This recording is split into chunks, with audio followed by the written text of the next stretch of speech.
A partir de este lugar, el Arca de la Alianza volvería a cobrar un especial protagonismo.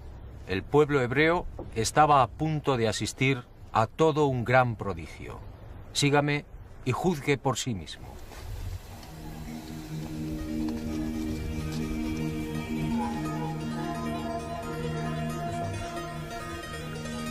Josué, el nuevo caudillo, escuchó la voz de Yahvé y siguiendo sus órdenes condujo al pueblo hasta las orillas del Jordán.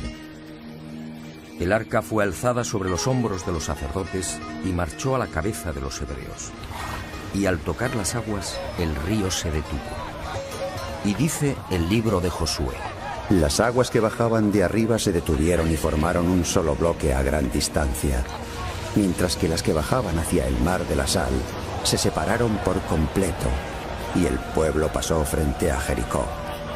Los sacerdotes que llevaban el arca de la alianza de Yahvé se estuvieron a pie firme, en seco, en medio del Jordán, mientras que todo Israel pasaba en seco hasta que toda la gente acabó de pasar el Jordán. Y cuenta la Biblia que por delante del pueblo cruzaron unos 40.000 guerreros armados, dispuestos al combate y hacia la llanura de Jericó. Y me pregunto, ¿cuánto pudo durar el milagro? Según los especialistas, amén de esos 40.000 guerreros, el grueso de las 12 tribus de Israel podía oscilar entre 250.000 y 500.000 almas, sin contar rebaños, carros y animales en general. ¿Qué clase de artefacto era el arca? ¿Cómo pudo inmovilizar un cauce con un volumen aproximado de 500 metros cúbicos por minuto?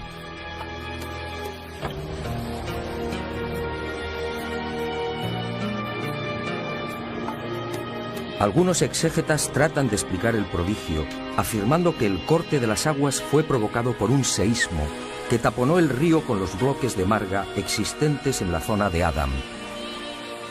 El razonamiento no es convincente, ya que según el libro de Josué, las aguas volvieron a correr cuando el arca salió del cauce. Y con toda razón, al conocer la extraordinaria noticia, reyes y súbditos de la vieja Palestina se estremecieron. Y Yahvé consiguió un doble efecto: impresionar una vez más a su pueblo y minar la moral de los cananeos, los legítimos propietarios de una tierra que estaba a punto de ser expoliada.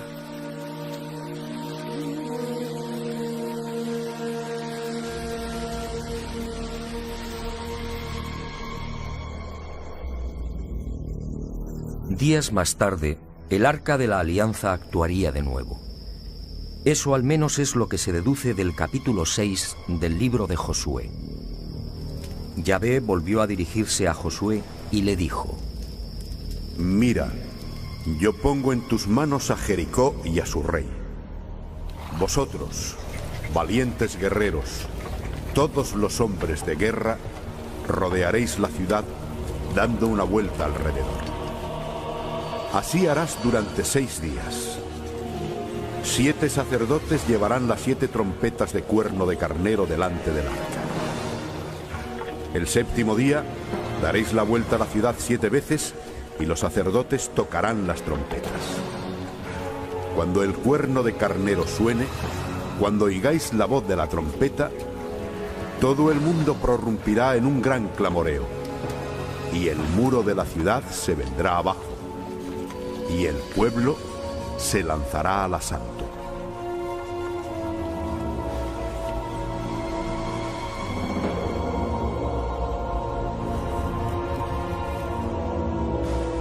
Y así fue. Los altos y robustos muros cayeron, y miles de personas, incluyendo niños, mujeres y ancianos, fueron pasadas a cuchillo. Y el pueblo hebreo, una vez más, quedó sobrecogido ante el mortífero poder del arca. Y durante algo más de un siglo, el Arca de la Alianza quedaría en el olvido. Fue hacia el año 1000 a.C. cuando la misteriosa caja de madera y oro entra de nuevo en escena. ¿Y de qué forma?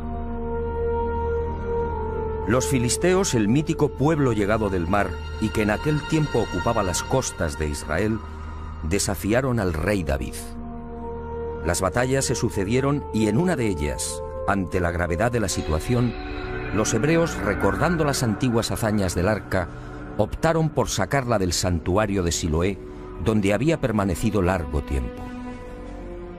Esta vez, sin embargo, los designios de Yahvé eran otros. El ejército israelita fue derrotado y ante el asombro de todos, la temida arca cayó en poder de los filisteos. Y el pueblo hebreo vivió uno de los momentos más trágicos de su historia. Pero el arca no había perdido su poder, y los filisteos supieron de su fuerza destructiva. Las ciudades de Asdod, Gat y Ecrón resultarían asoladas por sendas plagas de ratas y tumores. 7 meses duró la tragedia, y los filisteos, comprendiendo, tomaron la decisión de deshacerse del arca. La colocaron sobre un carro y los bueyes, sin conductor, tiraron de ella. Y el arca fue a detenerse en Bet-Semes, un pueblo hebreo. Pero el sanguinario Yahvé no había dicho la última palabra. La alegría de los hebreos duraría poco. El arca fue depositada sobre una gran piedra. Y una noche, movidos por la curiosidad, algunos de los jóvenes burlaron la vigilancia y abrieron el arca. Y miraron en su interior. Yahvé entonces desató su cólera. Y un fuego implacable terminó con la vida de los habitantes de Bet-Semes. En total, 50.070 víctimas. En 1930, una expedición arqueológica dirigida por Robertson y Plogai descubriría en Bet-Semes miles de esqueletos calcinados. Cuando visitamos las ruinas, hubo algo que me llamó la atención. Muchas de las piedras aparecían extrañamente carbonizadas.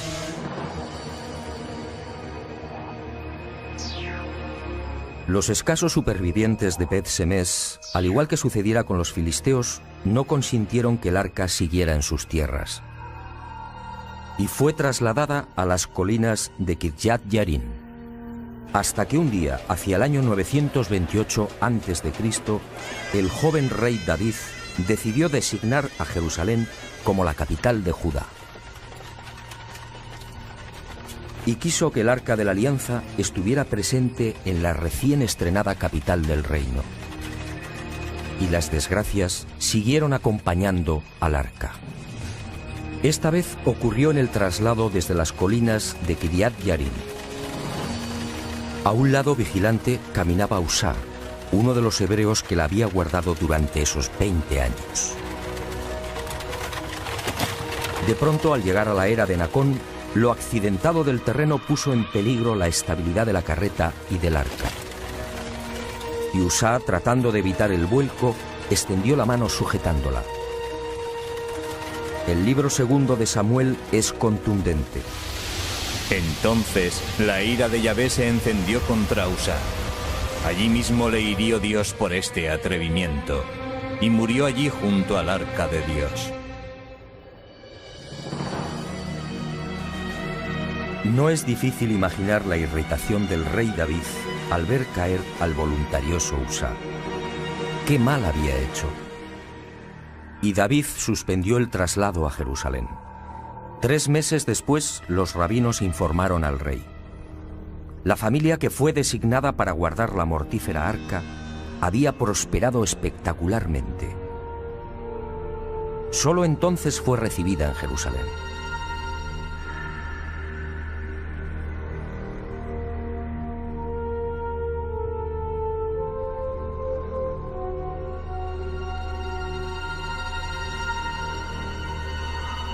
Y ahí comienza la última y decisiva etapa del Arca de la Alianza, la más oscura y enigmática. A David le sucedió su segundo hijo, el no menos mítico Salomón. Corría el año 961 a.C. El arca seguía oculta bajo una tienda. Solo el sumo sacerdote podía llegar hasta ella y una vez al año, y siempre envuelto en una nube de incienso. Y cuentan las crónicas que Salomón fue bendecido por el arca. Compuso 1000 cánticos y fue el autor de 3000 proverbios. Hablaba con los árboles, con los peces, con las aves y con las bestias.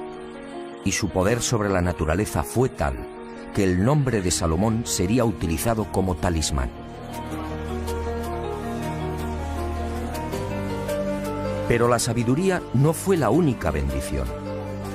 Salomón ingresaba cada año 666 talentos de oro, es decir, algo más de 9 millones de dólares.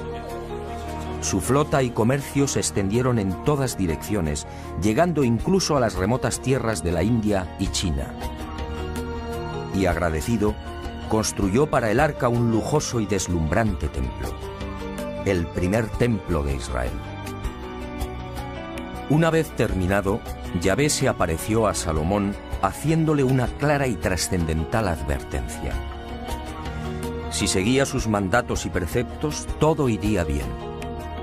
Pero si él o sus hijos volvían el rostro hacia otros dioses, aquel templo sería destruido e Israel quedaría como escarnio de todos los pueblos.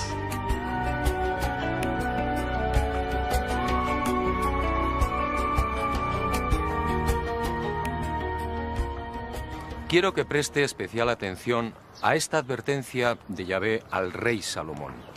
En mi opinión, la clave para entender el destino final del Arca de la Alianza. Un destino muy distinto al que nos han contado.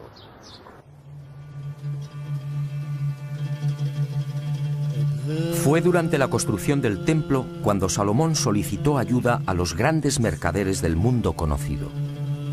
Tamrín fue uno de ellos y acudió a la llamada del gran rey con un importante cargamento de zafiros, ébano e incienso. Tamrín contempló la obra de Salomón y quedó impresionado. Y al regresar, trasladó a su reina las singulares dotes y el poder que adornaban a Salomón. Esa reina era Maqueda, la bella etíope que gobernaba el reino de Saba.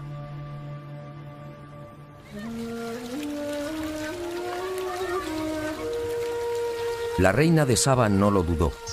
Su país era rico en especias y resinas aromáticas como el incienso y la mirra, y quiso fortalecer las relaciones comerciales con el poderoso vecino del norte. Esa en realidad fue la razón principal que movió a la joven virgen a viajar hasta Jerusalén. Un viaje de 2.500 kilómetros. Un dato que dice mucho sobre el coraje y la fuerte personalidad de la reina de Saba. Maqueda también quedó deslumbrada. Y esa misma leyenda tomada de la Gloria de los Reyes, el libro que narra la épica nacional etíope, nos dice que al final de su estancia en Jerusalén, Maqueda fue seducida por el mujeriego Salomón. Y Maqueda parte hacia Saba sin saber que está embarazada. Antes de abandonar Jerusalén, Salomón le hace entrega de un anillo y le dice: Si tuvieras un hijo mío, envíamelo. Si porta este anillo, sabré que yo soy su padre. El niño creció y al llegar a los 18 años, Maqueda lo envía ante Salomón. Y Salomón le da un nuevo nombre, David, en memoria de su abuelo. Y llega el día de la despedida.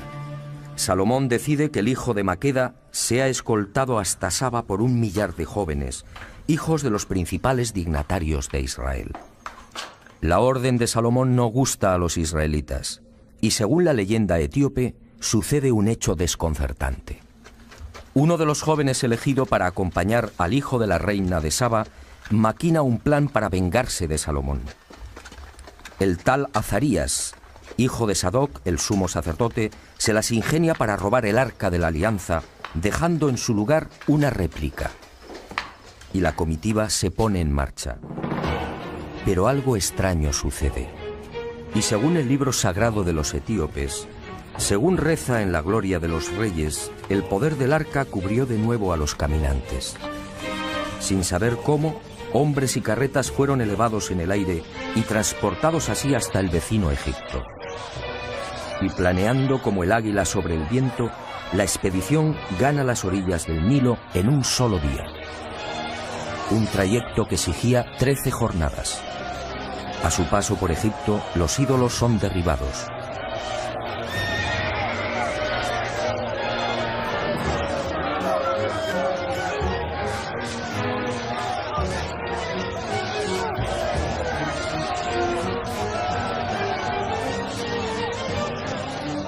Finalmente, el poder del arca los deposita en el corazón del reino de Saba.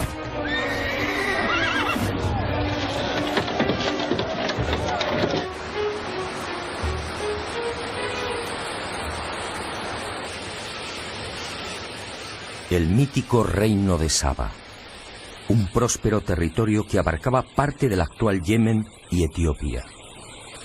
El mítico país de Pun, descrito en los papiros egipcios, en la geografía de Ptolomeo y en los libros de Mani, el príncipe persa.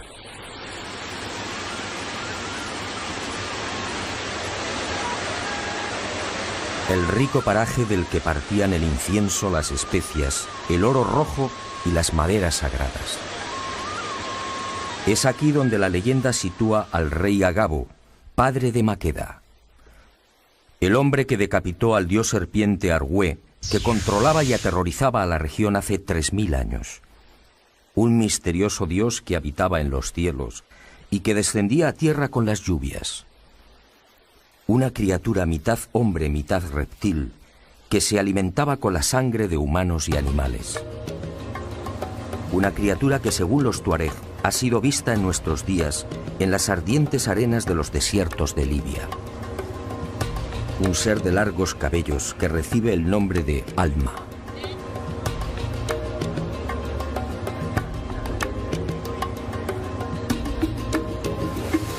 Los cristianos etíopes se aferran a la leyenda y aseguran que el arca, una vez en el reino de Saba, fue escondida en un viejo monasterio en la orilla oriental del lago Tana.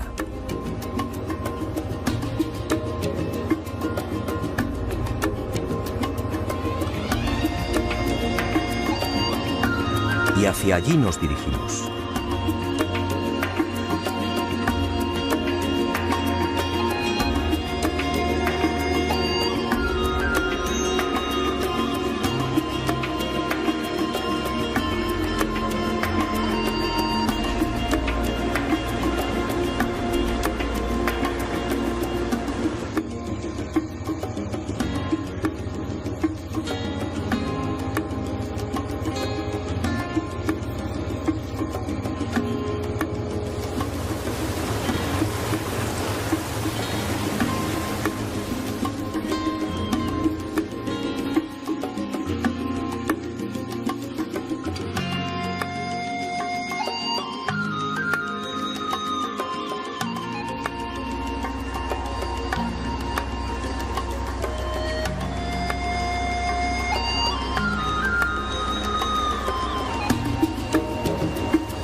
La noticia nos fue confirmada por Abba Valle, el viejo guardián del monasterio.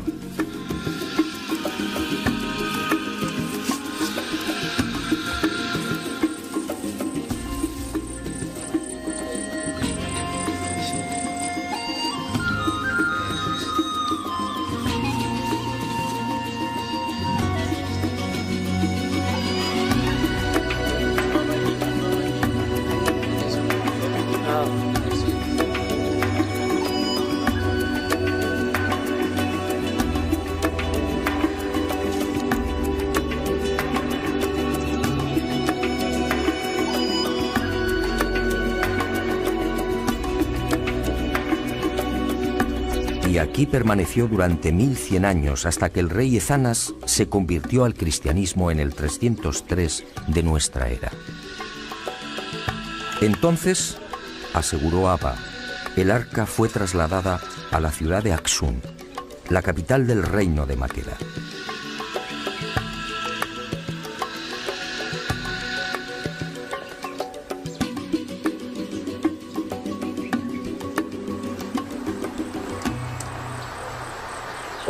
Muy pocos dan crédito a la visión del arca volando sobre Israel y Egipto. Es casi seguro que se trata de una leyenda. Una bella e imposible leyenda. Pero aquí en Etiopía, en el lago Tana, los cristianos consideran este tema todo un dogma, un asunto de fe. Sígame y juzgue por sí mismo.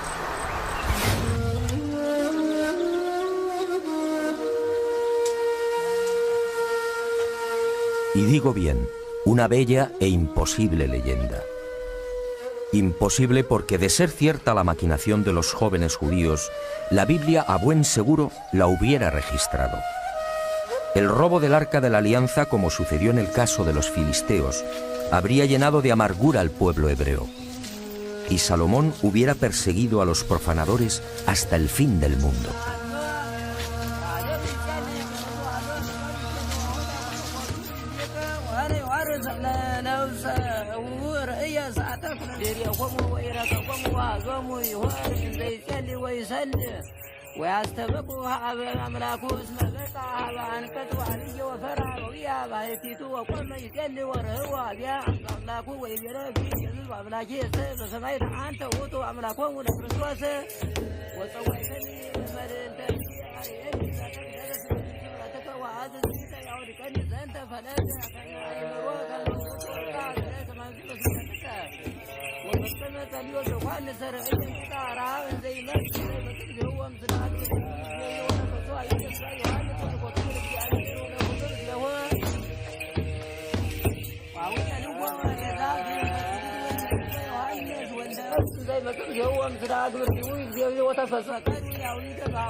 ሙሴም ጽላት እንደተቀበለ ከእግዚአብሔር ዘንድ ተፈቅዶለትን የተቀበለው እዚህ የሚገኘው ያስረዳል።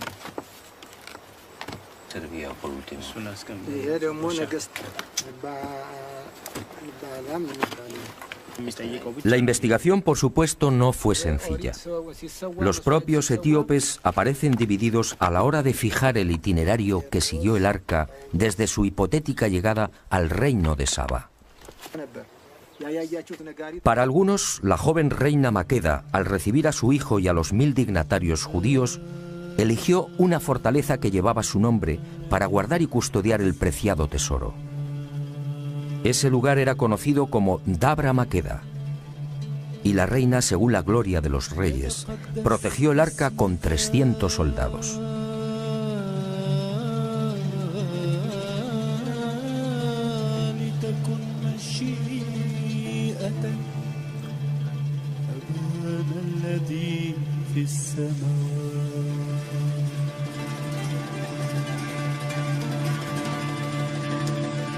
Pero existe incluso una tercera versión. Para otros etíopes, nada más pisar Saba, el Arca de la Alianza fue trasladada a las montañas de Tigré, en la frontera con la actual Eritrea. Y allí, en una ermita excavada en las paredes rocosas del monte Fashi, permanecería hasta el siglo IV de nuestra era, cuando el citado rey Ezanas la condujo a la capital del reino, Aksum.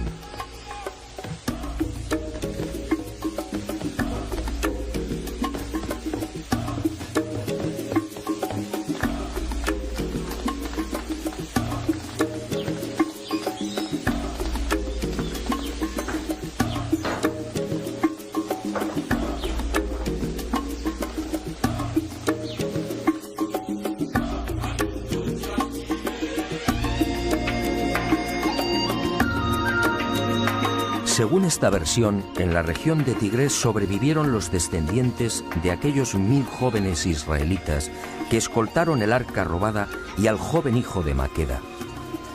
Son los falasas, los judíos negros, una supuesta tribu perdida en África.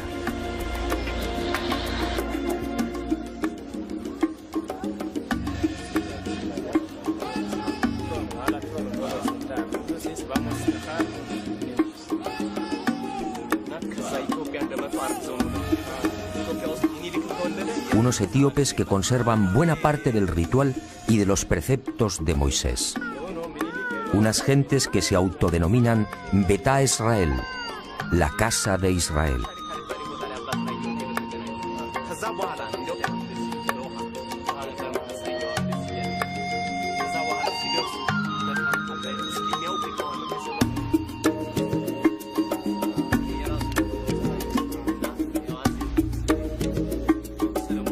Un pueblo que acepta y cree en el traslado del arca hasta Saba.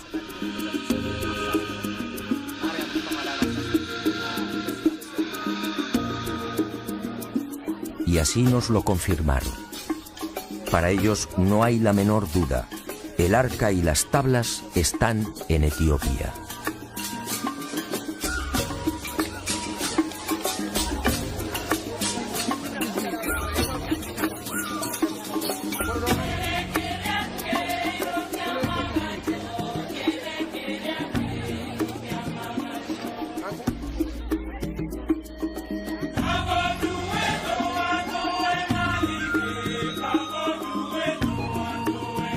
Y nuestra búsqueda prosiguió, aunque como era de prever, con escaso éxito. En 1531 la supuesta arca cambia nuevamente de emplazamiento. Las tropas musulmanas de Ibrahim, alias el Zurdo, atacan Aksum y los etíopes cristianos la sacan de la ciudad, escondiéndola en la pequeña isla de Tulo Gugo, en el lago Ziguay.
...130 años después, el arca retorna de nuevo a Aksum. Y allí continúa según los etíopes.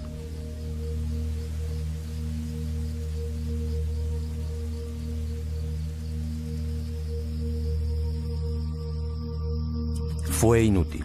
En toda nuestra aventura por Etiopía no conseguimos una sola pista sólida y fiable. El arca, dicen, está aquí, pero nadie la ha visto. Todo son conjeturas, sospechas. Todo es fe. Una fe, eso sí, capaz de levantar iglesias como las de la Libela.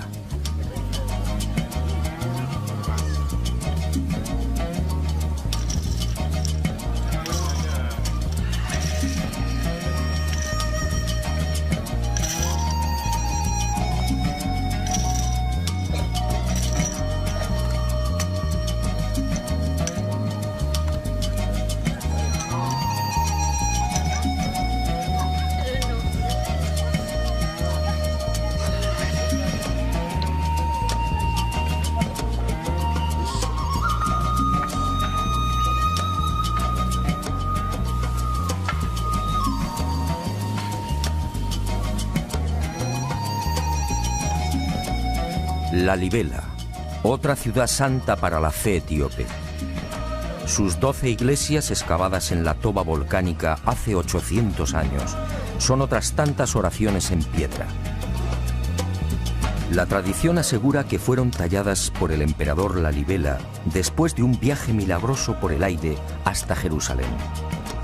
Por eso rezar, vivir, o morir en la Libela es todo un seguro de salvación.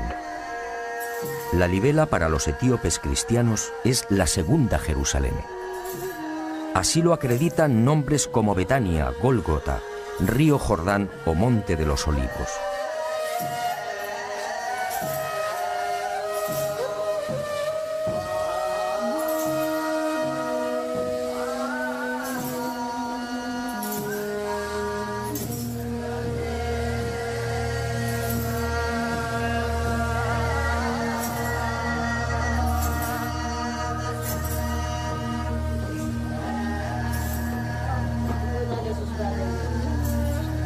En un laberinto de pasadizos a 15 y 20 metros bajo la superficie, un ejército de monjes y ermitaños recita sin descanso el Viejo y Nuevo Testamentos, siempre en Ge'ez, la vieja lengua de Axum.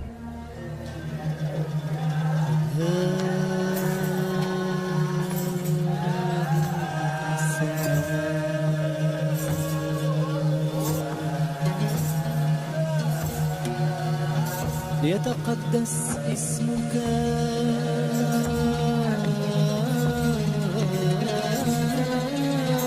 لتكن مشيئتك هذا الذي في السماء.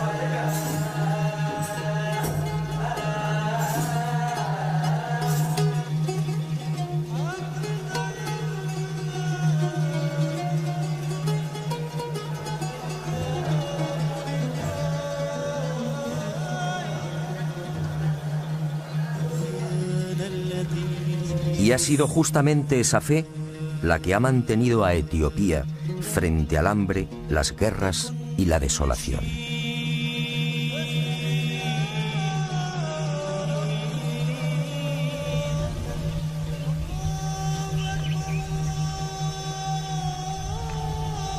Y al fin, Axum, la vieja capital del reino milenario.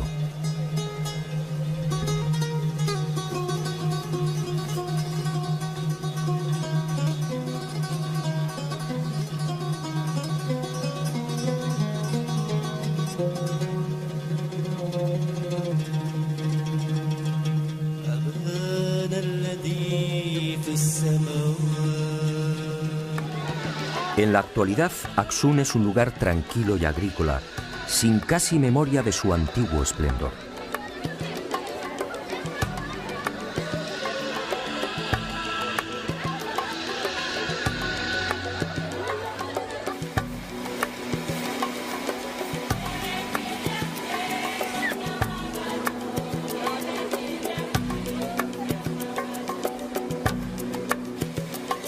Sin embargo, el pensamiento y las miradas de 30 millones de etíopes que profesan el cristianismo, casi la mitad de la población, están puestos en una pequeña capilla de esta ciudad. Santa María de Sion, el templo más sagrado y en el que, según la tradición, se guarda el Arca de la Alianza.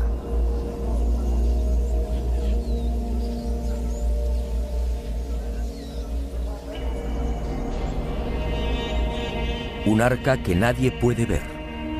Un arca custodiada día y noche por un monje, el abate Kelu, que no permite que se le fotografíe.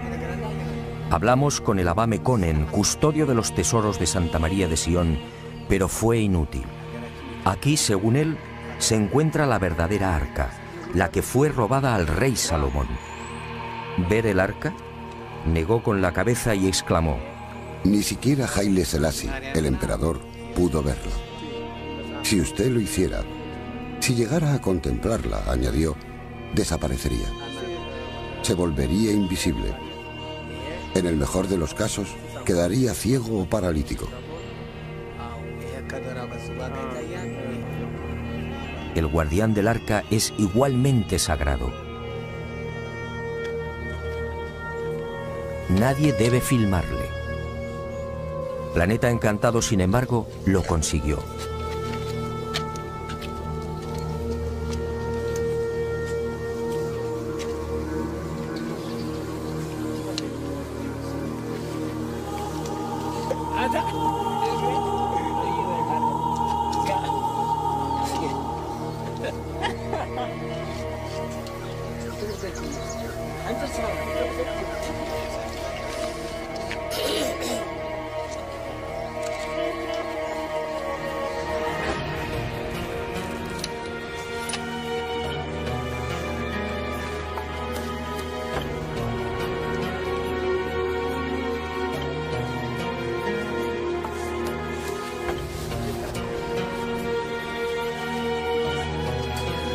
Y después de 3 días de paciente espera, nuestras cámaras lograron sorprenderlo junto a la reja que cierra el pequeño santuario. Estas son las únicas imágenes existentes en el mundo del abate Kelu, el mítico guardián del Arca de la Alianza.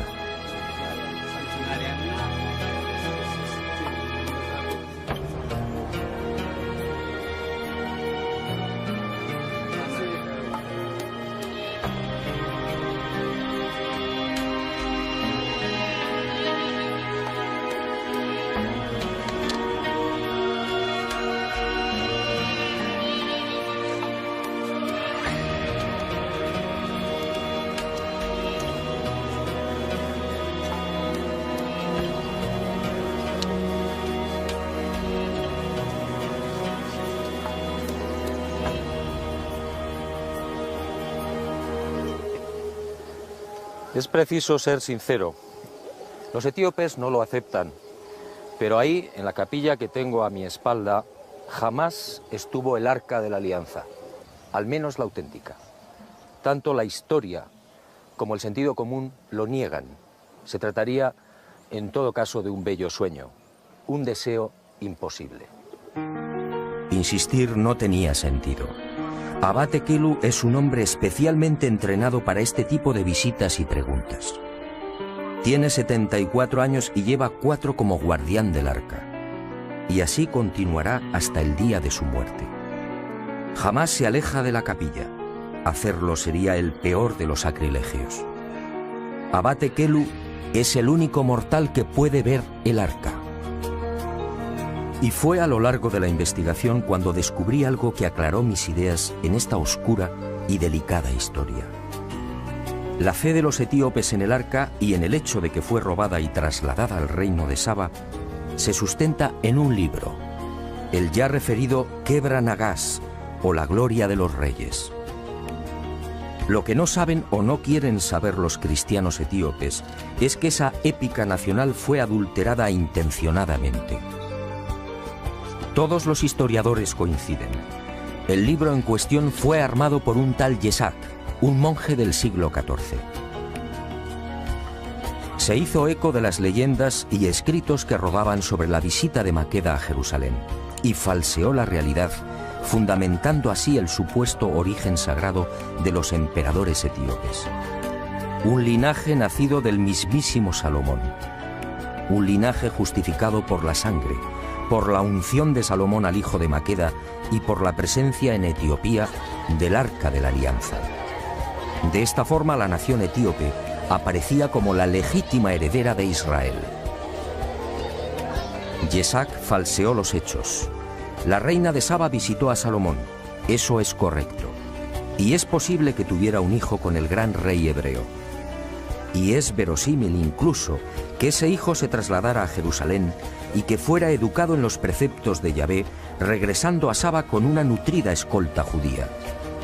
Lo que no es creíble es que 4 jovencitos pudieran penetrar en el Sancta Sanctorum del templo y robar el arca.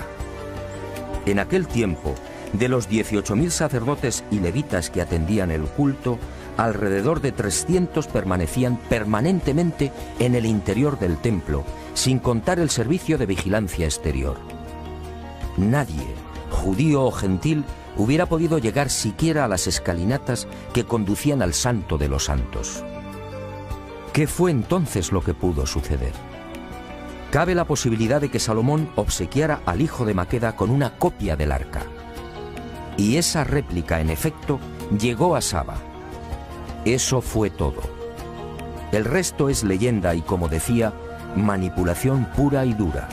La presencia del arca en Etiopía, en suma, no resiste el menor análisis histórico.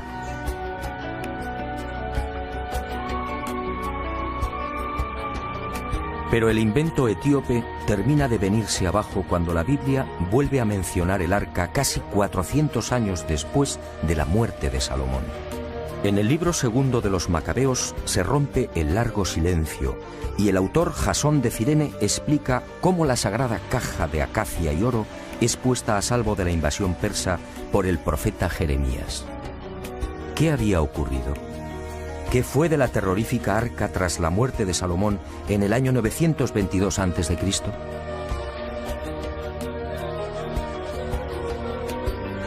Son varias las hipótesis, aunque la clave para mí hay que buscarla en la ya referida y trascendental advertencia de Yahvé a Salomón. Si vosotros y vuestros hijos os volvéis de detrás de mí y no guardáis los mandamientos, yo arrancaré a Israel de la superficie de la tierra. Y el mujeriego Salomón olvidó las palabras de Yahvé.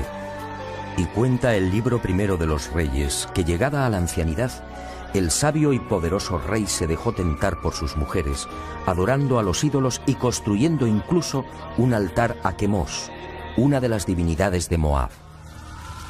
Y el implacable Yahvé cumplió su amenaza. Tras la muerte de Salomón todo fue confusión, guerras y dolor. Una situación caótica que culminaría con el asedio de Jerusalén por las tropas de Nabucodonosor II en la primavera del 587 a.C. La ciudad santa fue tomada y el templo arrasado, y 830 familias judías fueron deportadas a Babilonia.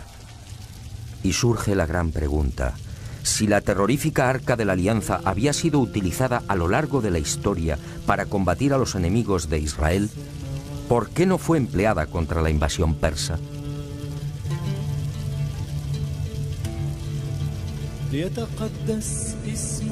Solo cabe una respuesta. El arca no estaba en el Santo de los Santos. Alguien muy oportunamente se la había llevado.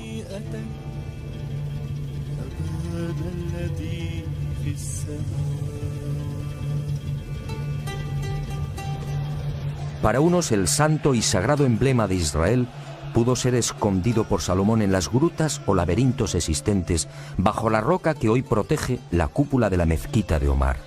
Para otros expertos, basándose en el mencionado libro segundo de los Macabeos, fue Jeremías quien, tras recibir una revelación divina, entra en el templo y conduce el arca hasta el monte Nebo, escondiéndola en una gruta y evitando así que cayera en manos de los persas. ¿Sigue oculta en las entrañas del monte Nebo? ¿La devolvió Jeremías o sus sucesores a la ciudad de Jerusalén? Si fue así, ¿la ocultaron de nuevo bajo la gran roca? Esta es la tesis defendida hoy por buena parte de los sabios y rabinos judíos. Y esta justamente la razón más importante y secreta por la que Jerusalén jamás será devuelta a los palestinos. Y usted se preguntará con razón, ¿sigue el arca en este lugar después de 2500 años? Permítame que le lea un breve pasaje del libro de Ezequiel, capítulo 20, versículos 18 y 19. Dice así: La gloria de Yahvé salió de sobre el umbral de la casa y se posó sobre los querubines. Los querubines desplegaron sus alas y se elevaron del suelo ante mis ojos, y las ruedas con ellos. ¿No será, como dice el profeta Ezequiel, que la terrorífica arca fue sacada del templo por el propio Yahvé? ¿No será que la misteriosa caja de madera y oro abandonó la tierra hace 2500 años? ¿No será que el arca, como Yahvé, solo son un recuerdo al que se aferran las religiones y los fanáticos? ¿No será que el tiempo del sanguinario Yahvé ha pasado?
y los filisteos, comprendiendo, tomaron la decisión de deshacerse del arca.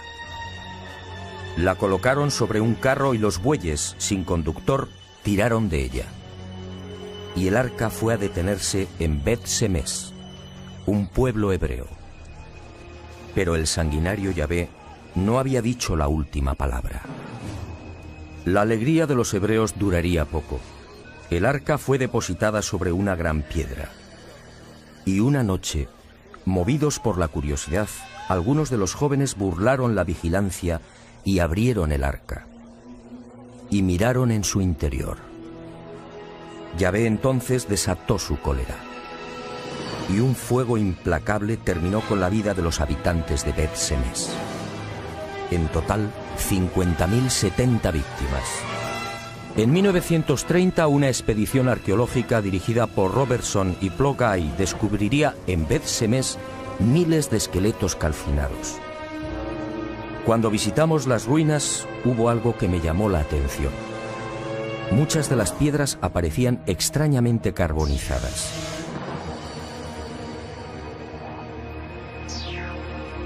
Los escasos supervivientes de Bet-Semes, al igual que sucediera con los filisteos, no consintieron que el arca siguiera en sus tierras. Y fue trasladada a la...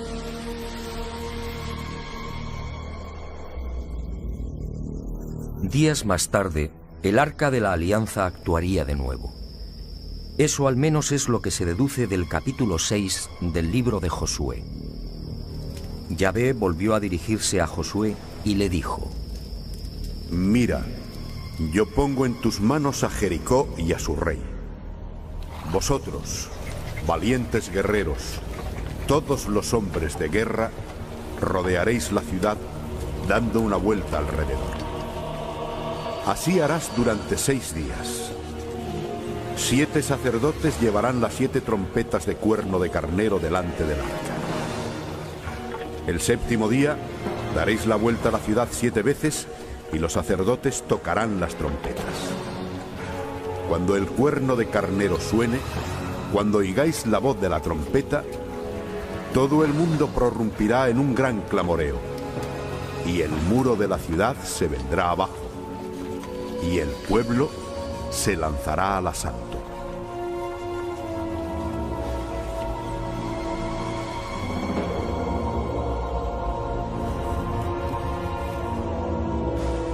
Y así fue.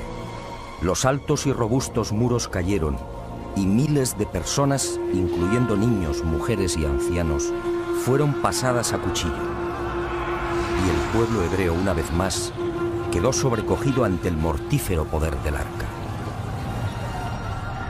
Y durante algo más de un siglo, el arca de la alianza quedaría en el olvido.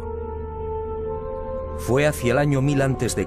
cuando la misteriosa caja de madera y oro entra de nuevo en escena. ¿Y de qué forma? Los filisteos, el mítico pueblo llegado del mar y que en aquel tiempo ocupaba las costas de Israel, desafiaron al rey David. Las batallas se sucedieron y en una de ellas, ante la gravedad de la situación, los hebreos, recordando las antiguas hazañas del arca, optaron por sacarla del santuario de Siloé, donde había permanecido largo tiempo. Esta vez, sin embargo, los designios de Yahvé eran otros. El ejército israelita fue derrotado y, ante el asombro de todos, la temida arca cayó en poder de los filisteos. Y el pueblo hebreo vivió uno de los momentos más trágicos de su historia. Pero el arca no había perdido su poder, y los filisteos supieron de su fuerza destructiva. Las ciudades de Asdod, Gat y Ecrón resultarían asoladas por sendas plagas de ratas y tumores. 7 meses duró la tragedia, llanura de Jericó. Y me pregunto, ¿cuánto pudo durar el milagro? Según los especialistas, amén de esos 40.000 guerreros, el grueso de las 12 tribus de Israel podía oscilar entre 250.000 y 500.000 almas, sin contar rebaños, carros y animales en general. ¿Qué clase de artefacto era el arca? ¿Cómo pudo inmovilizar un cauce con un volumen aproximado de 500 metros cúbicos por minuto?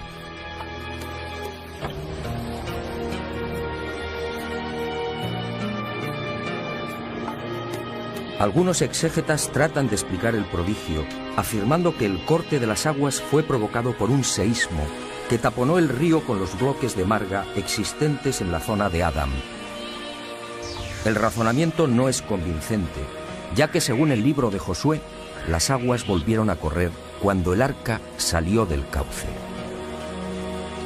Y con toda razón, al conocer la extraordinaria noticia, reyes y súbditos de la vieja Palestina se estremecieron. Y Yahvé consiguió un doble efecto: impresionar una vez más a su pueblo y minar la moral de los cananeos, los legítimos propietarios de una tierra que estaba a punto de ser expoliada.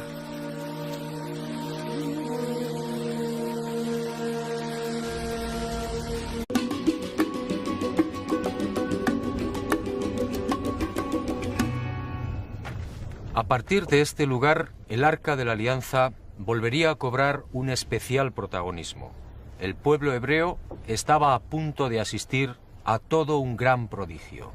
Sígame y juzgue por sí mismo.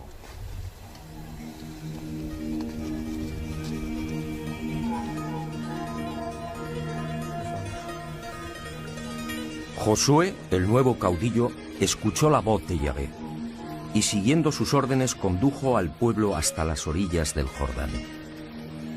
El arca fue alzada sobre los hombros de los sacerdotes y marchó a la cabeza de los hebreos. Y al tocar las aguas, el río se detuvo.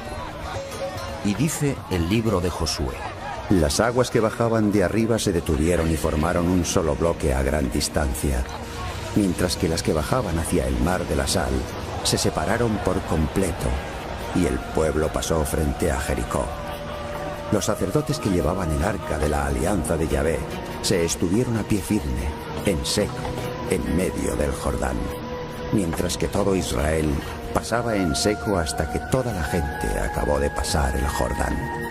Y cuenta la Biblia que por delante del pueblo cruzaron unos 40.000 guerreros armados, dispuestos al combate y hacia la